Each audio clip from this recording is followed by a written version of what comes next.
bitter struggle between Arab and Jew for control of the Holy Land has caused untold suffering in the Middle East for generations. It is often claimed that the crisis originated with Jewish emigration to Palestine and the foundation of the State of Israel. Yet the roots of the conflict are to be found much earlier, in British double-dealing during the First World War. This is a story of intrigue among rival empires, of misguided strategies, and of how conflicting promises to Arab and Jew created a legacy of bloodshed which has determined the fate of the Middle East.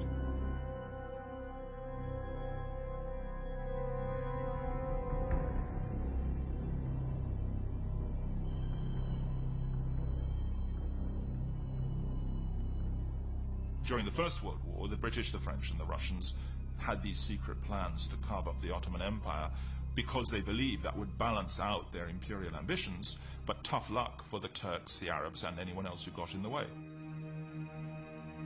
Certainly all the seeds were planted then, in the sense that it was the British who promised the Arabs independence on the one hand, and a Jewish homeland on the other, and you could not simply reconcile one with the other. The British scattered promises to anyone who might be of some use to them without thinking about the consequences. So British duplicity, British double-dealing went a long way to perpetuate the conflict in Palestine. At the end of the day, when you're fighting a war, you are very liberal in what you're offering in terms of a post-war settlement. When you get down to the conference table when the war has ended and you have to start honouring your agreements, you then have to decide what's in your interest or not. And the British saw the Middle East as a western flank for their power in India and their power in Asia in general. The story of Britain's involvement in the Middle East and the ensuing struggle between Arab and Jew begins with her colonial past. At the beginning of the 20th century, King Edward VII ruled over a vast empire with interests in every part of the world. India became increasingly important because it was the second pillar of British power in the world. Moving the Indian army about was extremely important in extending British interests and British influence across the globe. And the Suez Canal was, of course, the quick way to do that. It's very important for the British geopolitical position to ensure the Suez Canal remains safe and secure.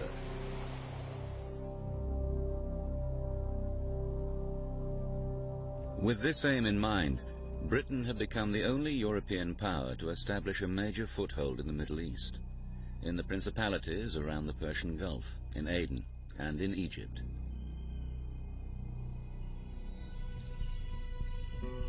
Britain had annexed Egypt from Turkey's Ottoman Empire in 1882, and by the time it was made a protectorate in 1914, Cairo had become the center of British power in the Middle East. The presence of imperial troops in the region was of vital strategic importance, for the Ottoman Empire under Sultan Muhammad V was in alliance with Britain's much-feared rival, Germany. Together with the Austro-Hungarian Empire, these countries made up the Central Powers, and pitted against them were the three allies, Britain, France and Russia.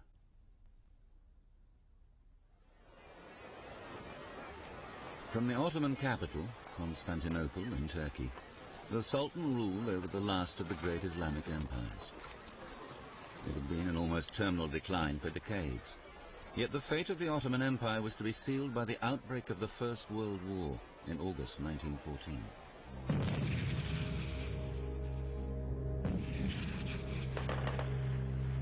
In Europe, Germany's rapid advance was halted by Britain and France along the Eastern Front.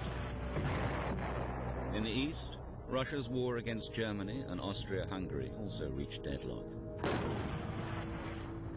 The powerful weapons of the industrial age were killing thousands of men in the trenches of every army. All of the leading powers expected the war to be over within a matter of months. So in that sense, all of them are surprised at the end of 1914, when not merely is the war going on, but it shows every sign of being likely to go on for a very long time. At that point, they begin to think about new ways of winning the war. Britain's Prime Minister Asquith felt that with the stalemate in Europe, it was essential to widen the conflict. Together with Foreign Secretary Lord Grey, Minister for War Lord Kitchener, and the First Lord of the Admiralty Winston Churchill, they masterminded a complex strategy to undermine the Central Powers.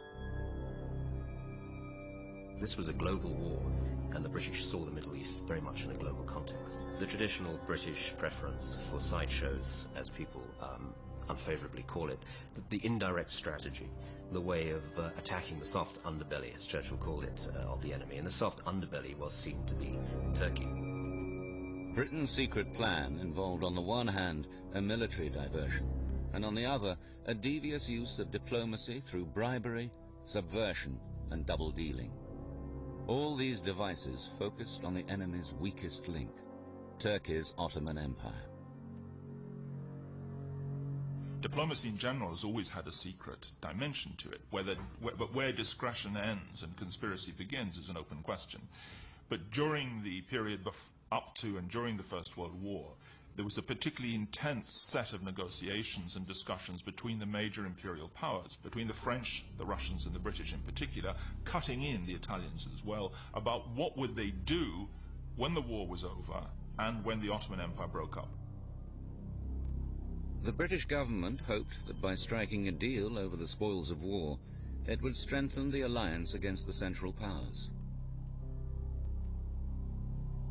Amongst the Allies, Russia had long sought access to the Mediterranean. In a secret treaty of March 1915, Britain and France offered what was to the Tsar a prize of vital geopolitical importance, Constantinople. It is that key outlet into the wider world and into the Mediterranean. And it is the one thing, of course, the British and the French have been attempting to prevent the Russians from achieving. So this is a complete volte-face. This is the British, the French and the Russians coming to an agreement over something which was, up to this point, almost inconceivable. Italy's King Vittorio Emanuele was another target for bribery. Britain, France and Russia tried to tempt Italy, a pro-German state, to join the Allies. In April 1915, a secret treaty offered Italy a substantial bit of Ottoman real estate in Anatolia.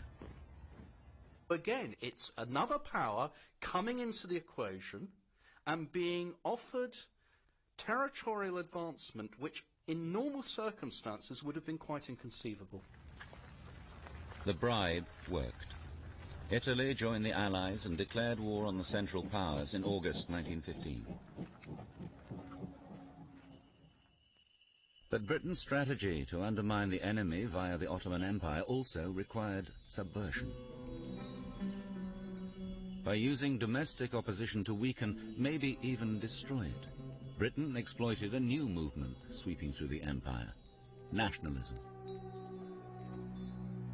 Nationalism in the sense of believing that there are peoples with a clear cultural identity and that these people should live independent. That idea spread to the Middle East as to other parts of the world in the latter part of the 19th century. So you had the beginnings in the Ottoman Empire of a Turkish nationalism.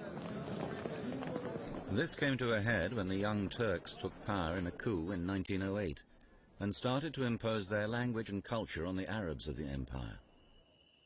But this only reawakened an interest amongst Arabs in their own heritage.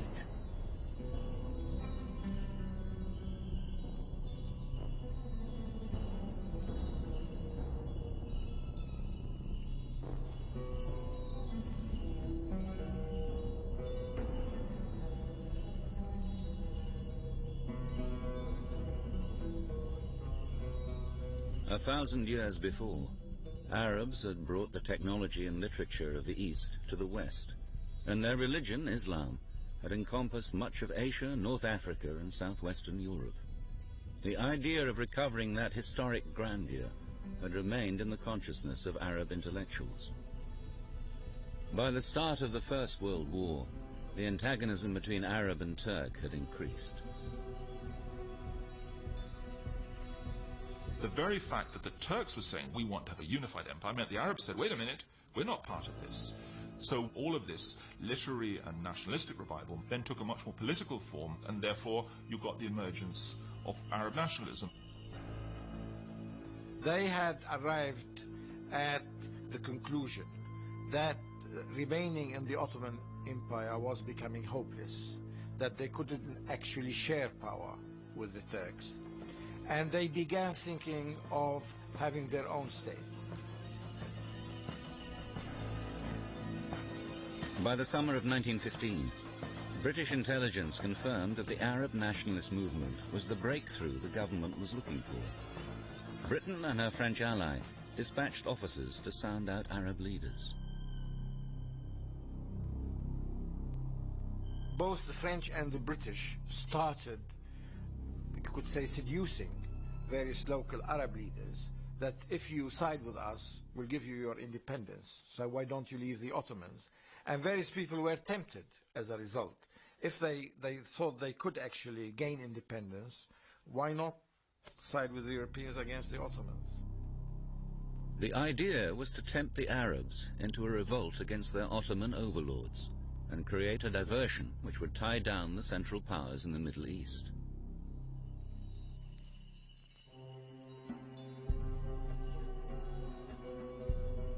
Ironically, the impetus for such a diversion had come not from London, but from the Arab world. In the Hijaz, in Western Arabia, Sharif Hussein, its ruler, was set on extending his political and geographical domain. He believed he might be able to do it with the help of the British. In turn, the British were impressed by Sharif Hussein's family credentials as custodians of the holy places of Islam. They called themselves Hashemites. They called the family Hashemites because that's the family or the tribe of the Prophet Muhammad. They were the Bani Hashim, the sons of Hashim. So Sharif Hussein was the leader of the Hashemites. He was the person responsible for Mecca and Medina. And although he worked with the Ottomans before the First World War, once the First World War happened, he saw this was his chance. A chance, too, for the British, who saw support for Sharif Hussein as a way to threaten the Sultan's hold on the Caliphate, the political leadership of the Islamic world. The British, because they were fighting the Ottomans, and the Ottomans were claiming to be the real representatives of Islam, they wanted a counterforce. And the counterforce was represented by Sharif Hussein, being a descendant of the Prophet. But Sharif Hussein was speaking of liberating Arab lands, building a new national state. He wanted to be king of the Arabs, not simply of Arabians. In July 1915, Sharif Hussein smuggled a message to the British High Commissioner in Cairo, Sir Henry McMahon, offering to raise a substantial Arab force against the Ottomans in return for British support for Arab independence. In the ensuing secret correspondence between the two men, Sharif Hussein was given to understand that he could expect British support in achieving some of his ambitions in the event of an Ottoman defeat. This letter of October the 26th, 1915, outlined the main points of the arrangement. The actual document itself is absolutely riven with ambiguity. There's no doubt about that. The question is whether Hussein recognizes that. My sense of Hussein is that he does recognize it. In other words, there is no wool being pulled over his eyes, because he's perfectly aware that if he's going to create a modern Arab empire, he's going to need some logistical, economic development, and that can only come from the outside world.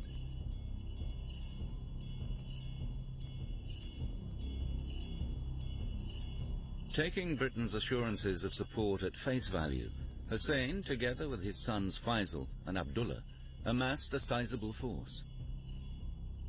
The new army was commanded by the young and charismatic Faisal, who had captured the imagination of the Arab masses in the quest for Arab independence.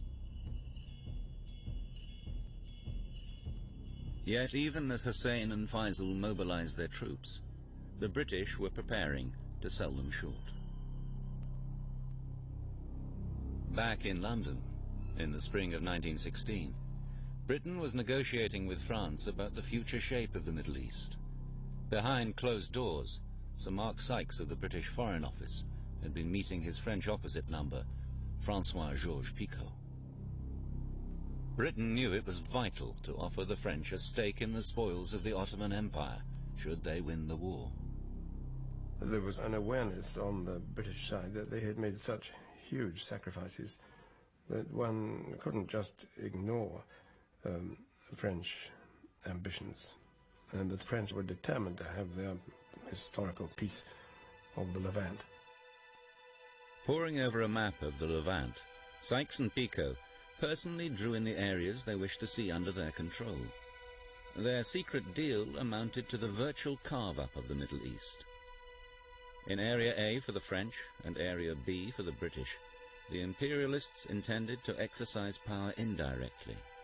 They would appoint advisors and take charge of the finances in their respective spheres of influence. Then there was the area coloured blue, which was to be directly controlled by France. This included what was then known as Greater Syria, where the French traditionally had commercial and religious interests. As for the area coloured pink, known as Iraq, with its strategic ports, railways and oil, this was to be under British rule. The area coloured yellow represented Palestine and was envisaged as an international zone, except for Haifa.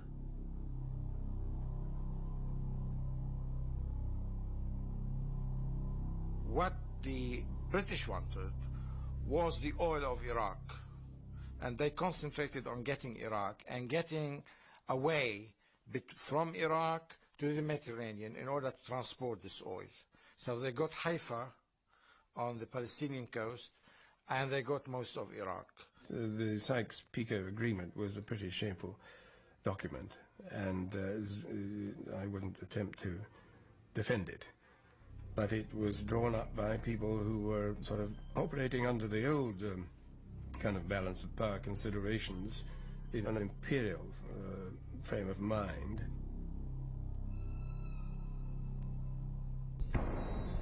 Unaware of these secret dealings behind their backs, Hussein and Faisal proclaimed independence and in June 1916 attacked the Turkish troops.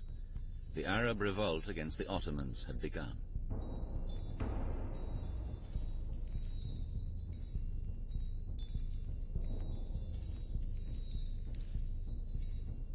The Turkish garrison at Mecca was soon overrun, and the seaport at Jeddah seized. By 1917, Hussein and Faisal's forces had pushed north and engaged the Ottoman Turks along the Hejaz Railway. The British saw the Arab revolt as part of its strategy for creating a military diversion against the Central Powers. In a pincer movement, Britain had launched a campaign from the southwest to ensure control of the Suez Canal and the Levant. And from the southeast, it was fighting to secure the oil wells of Iraq. All this to attack the Central Powers at their weakest point, the Ottoman Empire. The Arabs hitched their fortunes to the British. They considered themselves to be fighting with the Allies, but at the same time they were not merged into the British Army, that they continued to act as an independent army called the Northern Army.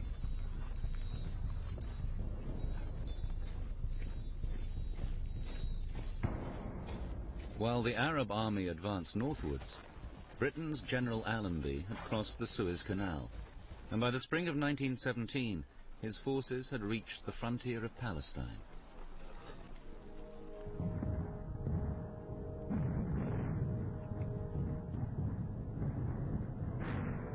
The war in Europe, however, was still not going well for Britain.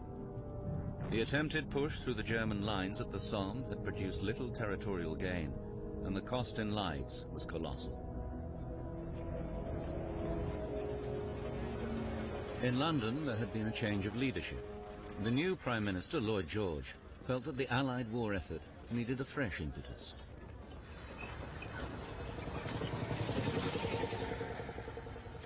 Although America had so far been neutral in the war, Lloyd George was convinced that could be changed. He believed there was one powerful group which might influence the American government. Lloyd George thought that the American decision whether to join or not would depend critically on public opinion, and that Jewish support could tilt the scales in one direction or the other. You've got to remember that the British Foreign Office greatly overestimate the political power of international Jewry, particularly the wealthy, financial and commercial Jewish elites. What is extraordinary about this situation is that here you have, particularly the British, seeing the Jewish world as one collective monolithic entity. And in that sense, they start looking at the role of the Jews in the war as being something which might be important. And from the point of view of the Allies, something else quite remarkable, this monolithic collective entity is pro-German. Many Jews in the upper echelons of German society did indeed have close connections to the Kaiser's Foreign Office. A new Jewish nationalist movement, Zionism, had also been able to establish its headquarters in Berlin. Zionism had originated in the 1880s after Theodor Herzl published a book espousing the virtues of a Jewish state. This caused a sensation amongst Jewish intellectuals in Germany, Austria and Russia, who shared Herzl's outrage at the escalation of anti-Jewish sentiments.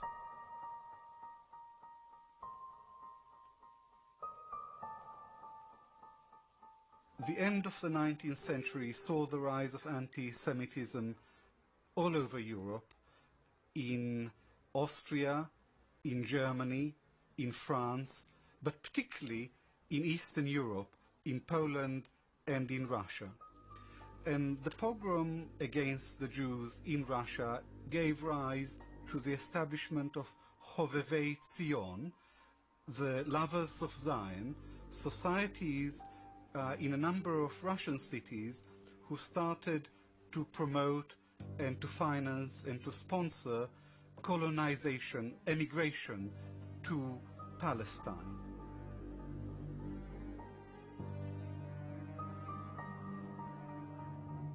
Herzl came to the conclusion that the Jews were not safe anywhere in Europe, and the only solution was for the Jews to have a state of their own over which they could exercise sovereignty and where they would not be a minority.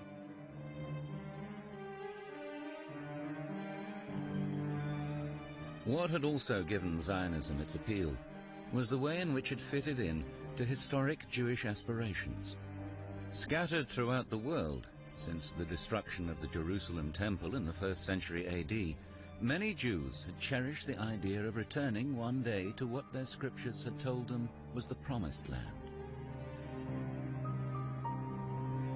In fact, there had already been a small community of indigenous Jews in Palestine. But even when some European Jews established settlements throughout the late 19th century, the whole Jewish community by 1914 constituted barely 8% of the population.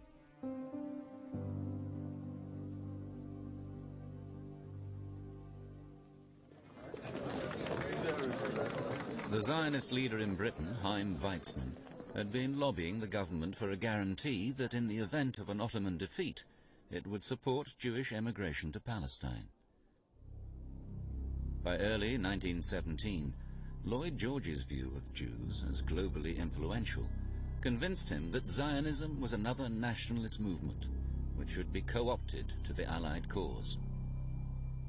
In March, Mark Sykes began negotiations with Weizmann. There is a bee in the bonnet of people like Mark Sykes that actually the Jews do ultimately look to each other and look to their own interest. And if that interest, as they are being told by Weizmann, is what we really want is Palestine, they're prepared to believe it. They're prepared to go along with it. As negotiations with Weizmann continued over the following months, the war deteriorated rapidly for the Allies.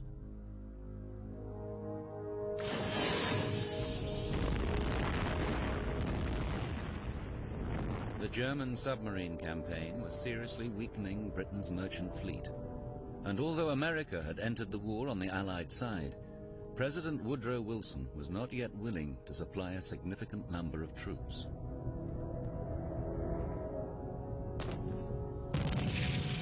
Britain's latest attempt to keep up the pressure on the Western Front soon became bogged down in the muddy trenches of Passchendaele.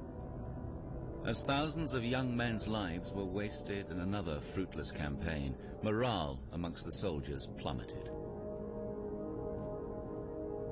But the most serious threat to the Allied war machine came from the east. Russia was on the verge of collapse. After massive defeats at the hands of the Germans, the war-weary country was disintegrating, with food shortages, strikes, and demonstrations. When the Tsar was deposed in a revolution, Britain and France became greatly alarmed. The point is that once Russia and its war effort begins to collapse, essentially the Germans have won the First World War unless they bring the Americans in. There's no way that the British and the French on their own are ever going to defeat Germany.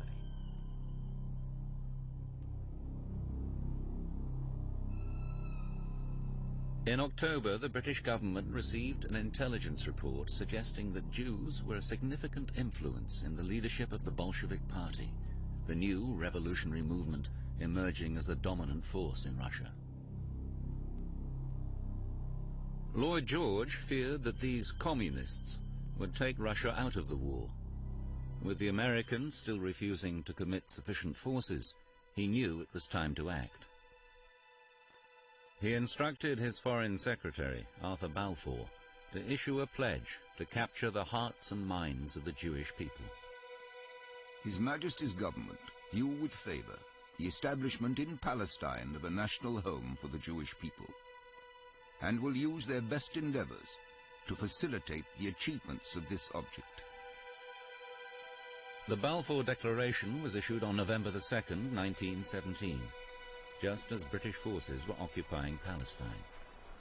I would say that the Balfour Declaration has to be understood not as an idealistic gesture, but it has to be understood within the framework of British imperial policy, and Lloyd George was the main instigator of that declaration because he believed that it would serve Britain's interests.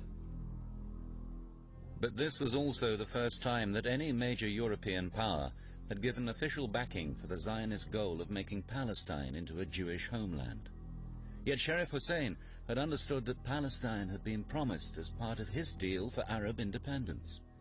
Anticipating Arab outrage at the prospect of a Jewish homeland in a largely Arab province, the Balfour Declaration had also stated that nothing shall be done which may prejudice the civil and religious rights of existing non-Jewish communities in Palestine.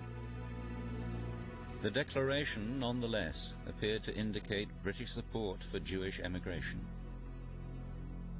There were only a mere 80,000 out of some like 700,000 people in Palestine who were Jews.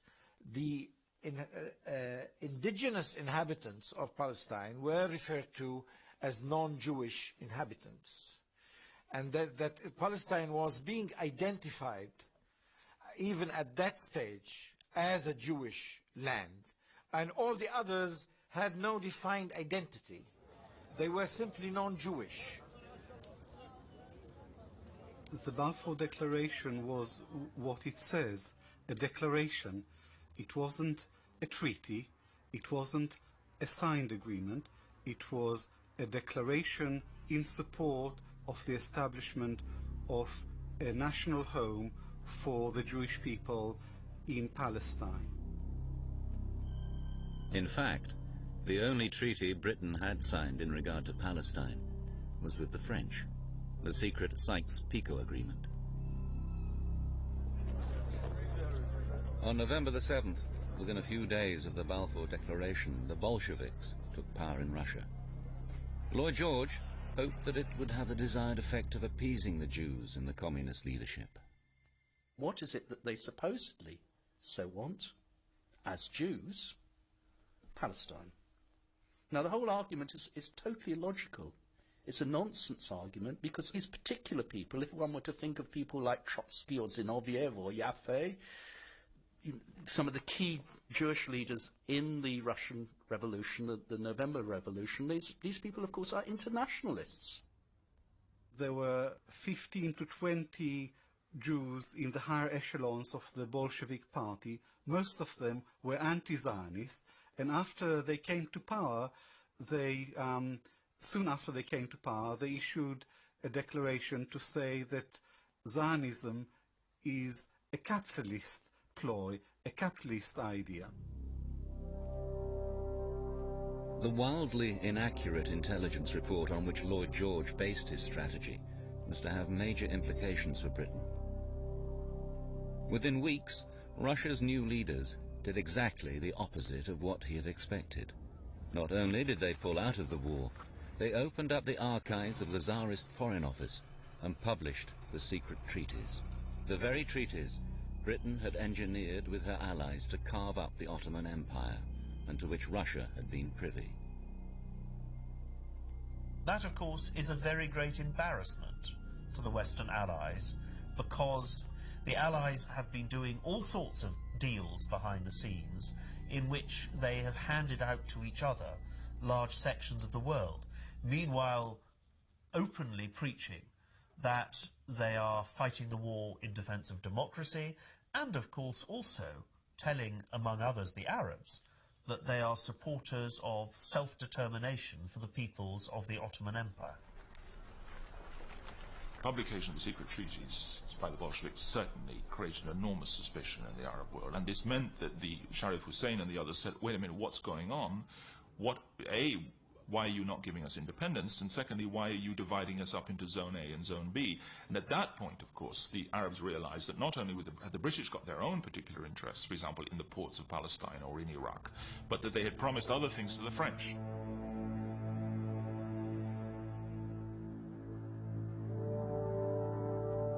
Amid Arab confusion and suspicion, General Allenby entered Jerusalem on foot, together with Sykes, Picot, and a number of other Allied notables.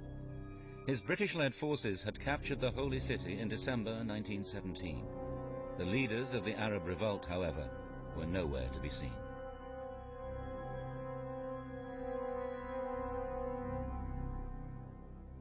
Fearing that Hussein and Faisal might lose heart, the British government forwarded a message to them, reiterating British commitment to Arab independence.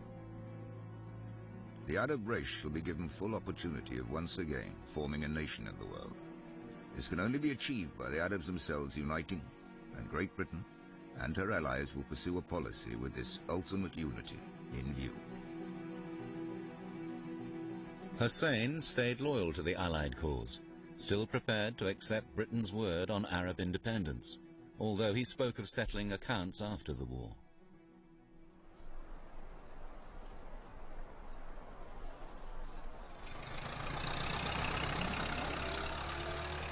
From Allenby's point of view, he continued to rely on Arab support in the war against the Ottomans. But now that Jerusalem had been occupied by the British, one party seized the initiative.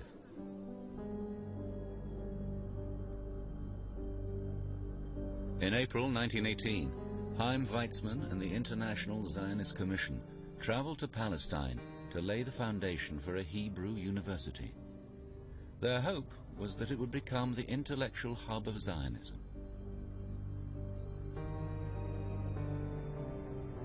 Weizmann's visit, however, caused widespread alarm and indignation among the Arab population.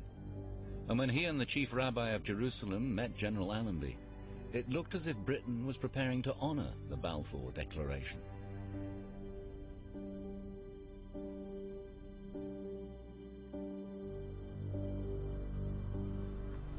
Six months later, Allenby's forces entered Damascus. With their ally, Faisal's Northern Army, They had pushed the Ottoman troops north through Palestine into Syria.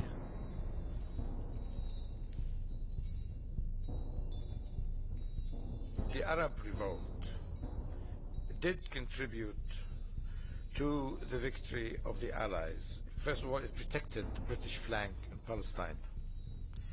Second, it kept a number of Turkish and German troops preoccupied.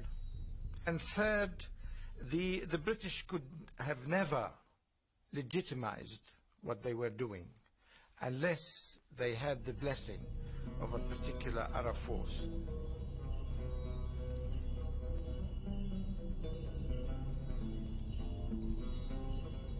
On the 3rd of October, the people of Damascus flocked to Faisal's victory parade. If he was to seize power, he knew it was of great importance to make his presence felt and to be seen by the Arab people as their liberator.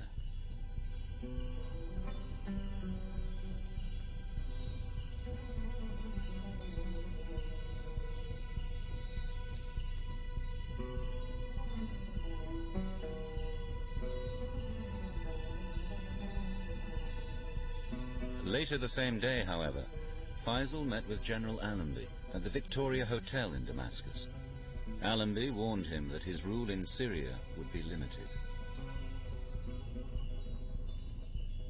The British, by that time, knew that they were going to hand over Syria to the French, so they couldn't actually accept Faisal as a legitimate ruler. All they could do is to pay him his salary and the expenses of his army and his administration.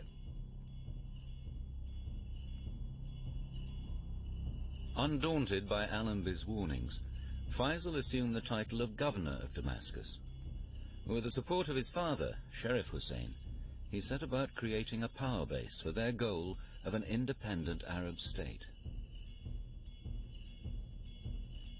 On the 31st of October, the Ottomans were finally defeated. And at 11 o'clock on the 11th of November 1918, the guns fell silent in Europe as the war with the Central Powers came to an end.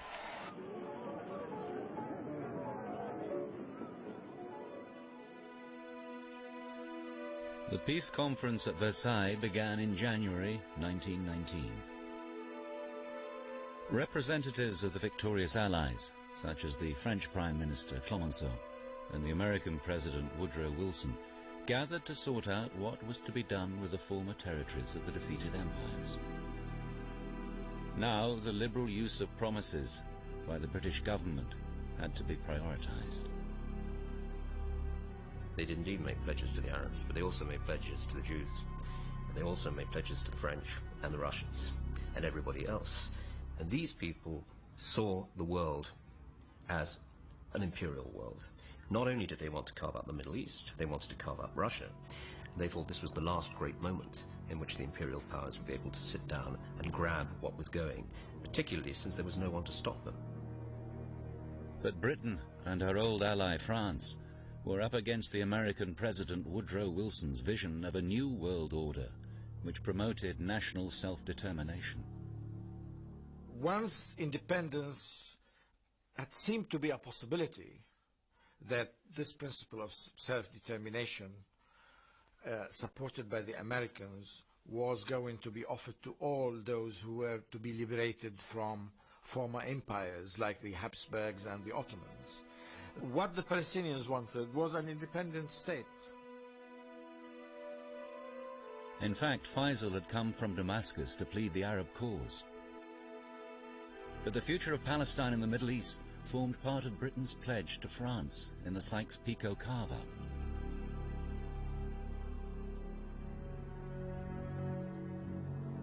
In the event, Woodrow Wilson's principles about self-determination were forgotten when it came to the people of the Middle East. Britain and France were free to go ahead with their agreement.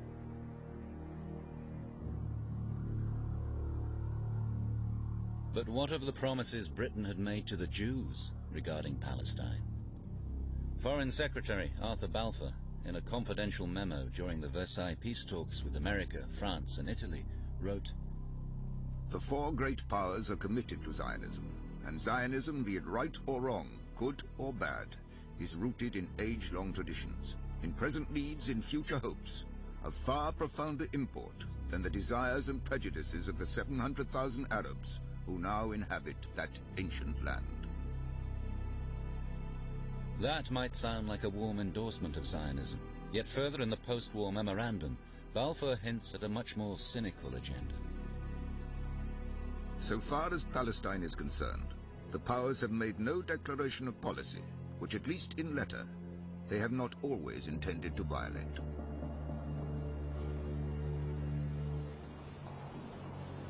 The Versailles Peace Conference was concluded on June the 28th, 1919, with the creation of the League of Nations, the first global institution for peace and security.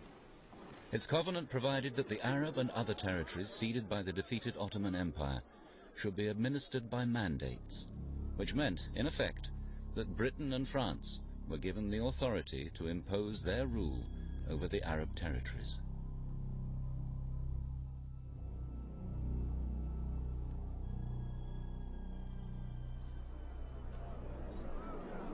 On November the 21st, 1919, François-Georges Picot, the co-architect of the Sykes-Picot Agreement, and the French General Gouraud arrived in Beirut.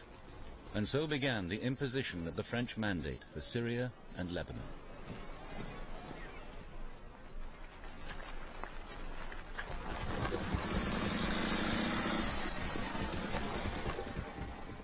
The British forces, who had occupied the region since ousting the Ottoman Turks during the last months of the war, were handing over power to the French, thus fulfilling their wartime pledge.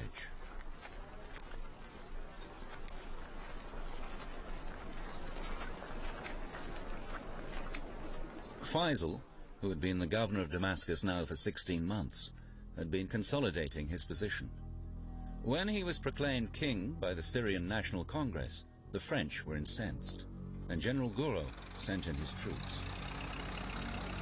By August the 7th, 1920, Faisal had been deposed and had to flee to Palestine.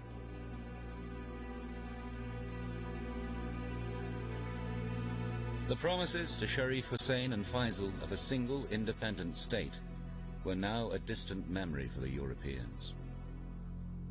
The whole issue of spheres of influence meant that what was at first appeared to be a willingness to accept a single Arab state was in fact seriously diluted. And then on top of that, of course, the very fact of there being a French area and a British area meant that in effect this was the seed of partition. So you had both independence was denied, but also the unity of this area was denied. The boundaries and governments of the Middle Eastern states that emerged bore the unmistakable imprint of the Sykes-Picot Agreement. The French half of the previously Ottoman province of Greater Syria became the mandate for Lebanon and Syria. The other half became the British mandate for Transjordan and Palestine. In the east, the Ottoman area of Mesopotamia, which included the oil fields of Mosul, was given to Britain as the mandate for Iraq. So this was basically the importance of the Sykes-Picot Agreement, to divide what is called the Fertile Crescent between Iraq and Syria and let Britain get access to the oil of the area and be able to exploit it in the future. But British rule was initially rejected by the Iraqi people until Faisal was installed as king in July 1921. Britain hoped the limited power it devolved to him would serve to placate the frustrated demands for Arab independence. But Sharif Hussein expected more from the British. He never gave up the idea that the British had promised him independence, not only in Arabia, but in Syria and Iraq as well. And he wanted the British to fulfill their promises. Sharif Hussein's dream of an Arab kingdom ruled by the Hashemites was only partially fulfilled. For although his other son, Abdullah, became king of Transjordan, their old rival, Ibn Saud, swept the Hashemites out of Hijaz when he conquered the whole of the Arabian Peninsula.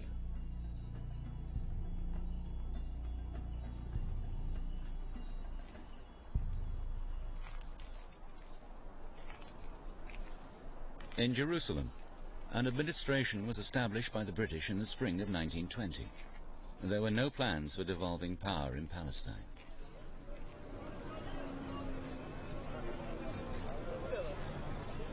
Palestine was a land sacred to three religions. Jews were a small minority who had lived harmoniously with Christians and the much larger community of Muslims for hundreds of years.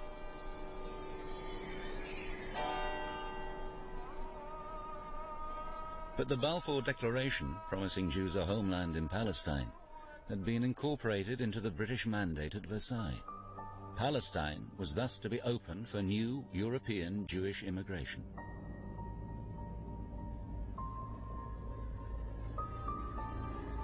With celebrations and parades in support of Zionist activities, it seemed as if the British were going to honor their pledges to the Jews and ignore Palestinian hopes of independence. The Arabs had a strong case, but very poor advocates. The Zionists had a case. It wasn't as strong as that of the local Arabs, but they had brilliant advocates.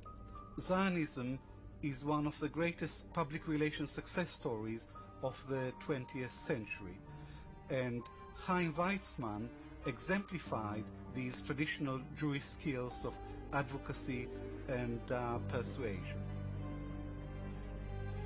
Some of these skills were clearly in evidence when Weizmann and various Zionist groups helped finance land purchases and the building of settlements for immigrant Jews. At the same time, political and security organizations were created to support the emerging Jewish homeland.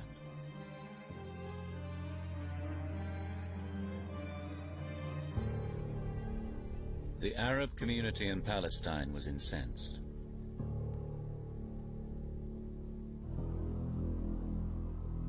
The Palestinians couldn't conceive their country being divided or given away to another community which had nothing to do with the Middle East in the first place and was almost wholly European at the time.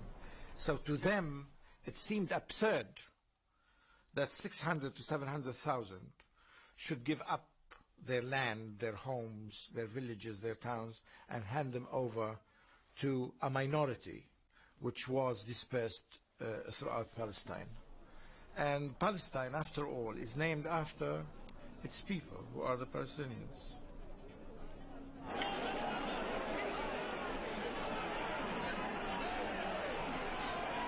In 1925, Arthur Balfour toured the new Jewish settlements in Palestine.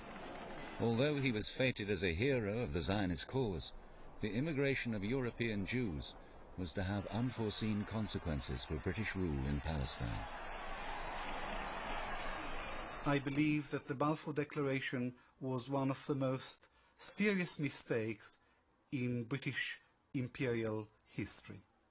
It committed Britain to support of Jewish nationalism in Palestine after the war, and it did not produce any immediate benefits for Britain. Without the Balfour Declaration, there could have been no genuine development of a Jewish national home, and the follow-through in 1948, where you get the creation of a State of Israel, simply would not have happened. It requires the umbrella of the British to be there, in effect, to support the emerging Jewish national home, militarily at the bottom line. The very fact that there are British troops, British policemen there to protect the Jewish communities is ultimately central to the situation. It could not have been done in any other way.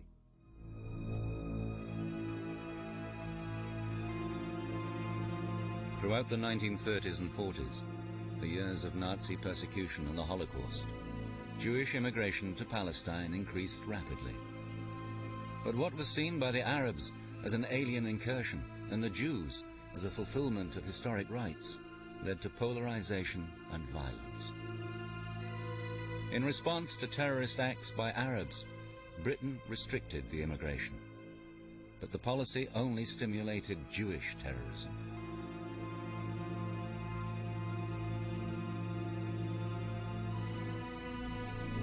Against this background, Britain relinquished its mandate, and the State of Israel was born in 1948.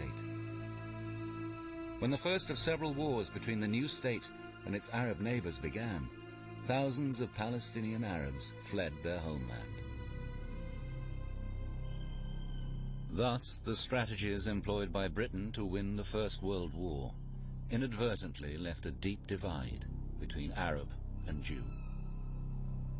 The most serious consequences of British policy during the war was the encouragement of Arab nationalism and Jewish nationalism.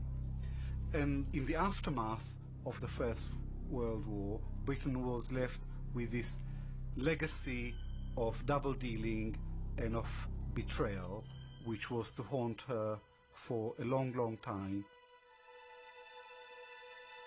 Clearly, it played a role in dividing the Arab world into different states, in allowing the establishment of the State of Israel, and in frustrating Arab desires.